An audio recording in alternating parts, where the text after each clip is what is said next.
ఢిల్లీ ముఖ్యమంత్రిగా 5వ సారి కేజ్రీవాల్ అధికారం పొందడాన్ని మిగిలిన పార్టీలను మించిపోయినట్టేనట్లున్నారు. అలివి కాని వాగ్దానాలను అమలు చేస్తున్నారు. ఢిల్లీ ఎన్నికల వేళ ఆమ్ ఆద్మీ పార్టీ ప్రకటించే సంక్షేమ పథకాలను చూస్తే ఎవరికైనా ఇది నిజమనిపించకమానదు.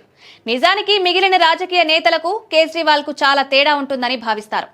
ఐఆర్ఎస్ అధికారిగా ఉండి రాజకీయాల్లోకి వచ్చిన కేజ్రీవాల్ అవినీతికి వ్యతిరేకంగా పోరాడుతూ ఆమ్ ఆద్మీ పార్టీని స్థాపించారు.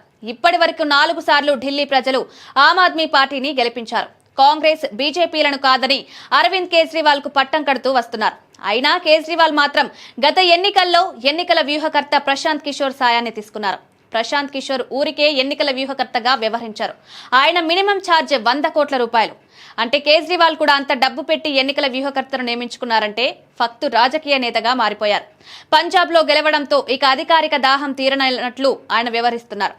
ప్రజలకు మంచి చేస్తూ అవినీతి లేని పాలన చేయాల్సిన కేజ్రీవాల్ పై ఢిల్లీ లిక్కర్ స్కామ్ ఆరోపణలు వచ్చాయి. అందులో నిజానిజాలు ఎంతన్నవి బయట ప్రజలకు తెలియకపోయినా కొన్ని నెలల పాటు జైలు జీవితం గడిపొచ్చి తర్వాత రాజీనామా చేసేశారు. త్వరలో ఢిల్లీ శాసనసభకు ఎన్నికలు జరుగుతున్నాయి. అయితే ఈ సందర్భంగా మిగిలిన రాజకీయ పార్టీలకు తీసిపోని విధంగా హామీలు గుప్పిస్తున్నారు. ఆలయాల్లో గురుద్వారాలో పనిచేసే పూజారులు గ్రంథీల గౌరవ వేతనం 18,000 రూపాయలు ఇస్తామని ప్రకటించారు. నెలకు 18,000 ఇస్తామని ప్రకటించి వారిని ఆకట్టుకునే ప్రయత్నం చేశారు. దీనికి రిజిస్ట్రేషన్ ప్రారంభిస్తామని హనుమాన్ ఆలయంలో రేపు తాను ప్రారంభిస్తున్నట్లు కేజ్రీవాల్ ప్రకటించారు. మహిళలకు నెలకు 2,100 రూపాయల పథకాన్ని కూడా ప్రకటించారు.